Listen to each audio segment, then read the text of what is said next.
ملګرو نن درسره زه کومه خبره شیر کوم هغه انتهایی درد والا ده، دک والا ده او ډیر دی خفقان ده.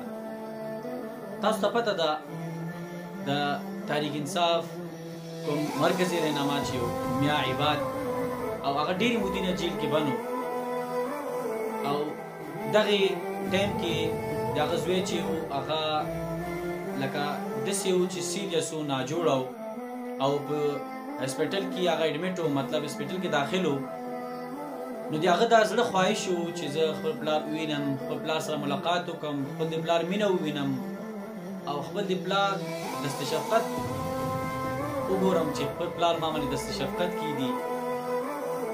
نو هغه درخواست وکړو د پاکستان میډیا ته چې زما اواز اوچت کړئ، د پاکستان ISI ته، فوج ته، انټیلیجنس ته، ادارو ته یې هغې باندې عمل ونه شو. نن ډېر انتهایی دوک خبره ده او ډېر د درد خبره ده چې هغه زوی د هغه عمار نوم یې و، هغه نن وفات شو او ډېر انتهایی خوږ، ښایسته، سپین او ډېر خوږ جات کې و. هغه وایي که نه چې الله تعالی د چا نه ښایسته جات کې نه اخلي. نو اولاد چې څنګه هم وي د ده د پلار په منځ کې مینه محبت هغه تاسو ټولو ته معلومه ده چې څنګه مینه محبت دي او د پلار او د زوی رشته څومره خوږی. نو هغه زوی دا چغې وولې چې زه خپل پلار سره ملاقات کوم، ماله زما پلار راولی په دې بیمارۍ کې چې هغه ته انتهایی سیریس بیماري وه، ناجوړه و، هسپتال کې داخل و او د هغې فیملي دا درخواست کړی و حکومت سره چې تاسو د لږ ټایم له پرېږدئ. نو زه تاسو نه تپوس کوم د پاکستان آئین داسې دی چې یو تاسو کس واخلئ هغه دیوال سره ولګوئ. د پاکستان آئین دا وي چې کوم کس مطلب لکه گرفتاره کوي هغه خپل جرم کې سزا هم هغه ته واوړول شي، نو هغه مطلب کړو کې دغه کې نو خو راویستی شئ تاسو هغه ځای ته غم ښادي کومه خوشي چې هغې له خو پرېښولی شي. نو دومره ونه شوه چې هغه هسپتال ته راویستی وی او پلار د هغه ملاقات شوی. بهر کیف هغه نن دنیا نه لاړه او د پلار یو لختي جګرو د زړه سر و، پلار پرې ډېر مین و. نو دې سره سره زه یو دوه درې سوالونه کوم د حکومت نه چې تاسو نه اول سوال دا کوم چې آیا چې چا په دور کې یا اوس څنګه ټایم کې دا ګرفتاره شوي نو تاسو خپل زامن نه لرئ؟ تاسو که خپل زامن لرئ نو تاسو خپل زامنو سره دومره ظلم، دومره جبر برداشت کولی شئ؟ درېیمه خبره دا ده که تاسو نشئ برداشت کولی نو نن تاسو دې دومره ظلم ته او دومره سختۍ ته ولې ورسوئ؟ تفسیر بیضاوي کې راځي کما تدینو تدانو، څنګه چې کوئ هغسې به در سره کېږي. که نن تاسو دا ظلم وکړو، دا یو کوم دغه چې انتهایی ظلم چې دا تاسو یو بچي سره وکړو، یا والد سره وکړو، د هغه پلار سره وکړو، نو سبا به ستاسو زامنو سره هم کېږي. ځکه دنیا کې چې کوم کار کوي، غلط کار کوي، دغه کوي، نو هغه بدله به درنه الله تعالی دنیا کې اخلي. دا چې چا هم کړی څه سازش دي کې څه دغه او دومره د پلار ملاقات یې ونه کړو نو هغه سره به کېږي. د چا په وینا چې شی دی نو هغه سره به هغه چل کېږي. بله خبره زه دا شی کوم، په شام کې یو جینۍ یو هلک، دوه واقعیانې داسې راغلي دي چې په یو مقام باندې یو جینۍ وه، په بلې مقام باندې هلک و.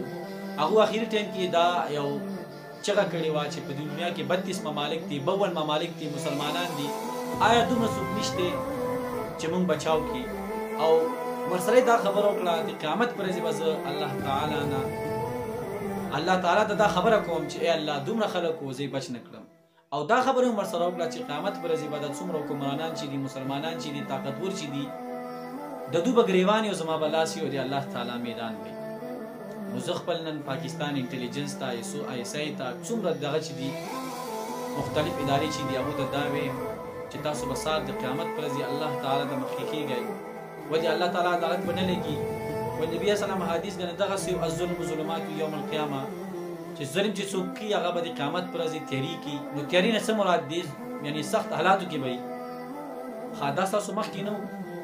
بیا د کوم قرآن آیتونه چې دي د دومره ظلم، د دومره یو سړی تاسو اخلئ دیوال سره لګوئ، بیا دومره د هغه ښه موږ منو چې هغه به جرم وي، هغه به کرپشن کي، کرپشن به کړی، د هغو خلاف به خبره کړي، ور د هغه سزا د هغه مطابق کي، نو دومره خو د ملاقات له خو دغه کېدی شي که نو سکرین تاسو تصویر کتلی شئ. نو ډېر انتهایی خوږ هلک دی او ډېر دغه هلک دی هغه نن تاسو ډېر انتهایي بېدردۍ سره او د پلار یو خواهش یې یوړ یو چاهت یې یوړ چې زه په پلار وینم د هغه ملاقات ونه شو.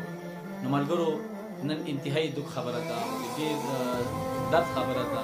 د قیامت په ورځې به وي دا هم وي نبي اسلام حدیث د هغې مفهوم دی وي څنګه چې انسان مړ شي قیامت په ورځې به هغسې پاسي او دی په دغه حالاتو کې پاسي چې څه د ده په جمع نه وه څه په د خولې من دا خبره کوله نو ښه سال به دا انټلیجنس فوج ISI یا څومره محکمې دي ادارې دي څومره طاقتور خلک دی هغو به دلې جواب ورکړي هغو به دلې دغه وکړي لکه د کوم ظلم چې شی دی نو انتهایي ظلم یې کړی دی ملګرو او انتهایي موږ د دې قایل چرتې هم نه یو.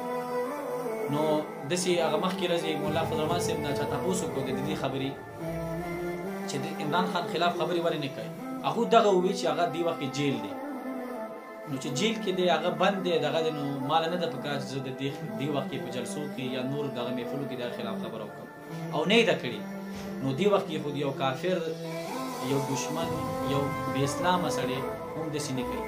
تاسو وګورئ که یورپ جیلونه وګورئ نور جیلونه وګورئ هغو مثال قایمي ولې موږ ملګرو خفه کېږئ موږ اسلام نه ډېر لرې یو نو که نه اسلام نه موږ لرې نه وی دا ملک د کلمې په نوم باندې جوړ شوی دی نو داسې به نه کېده.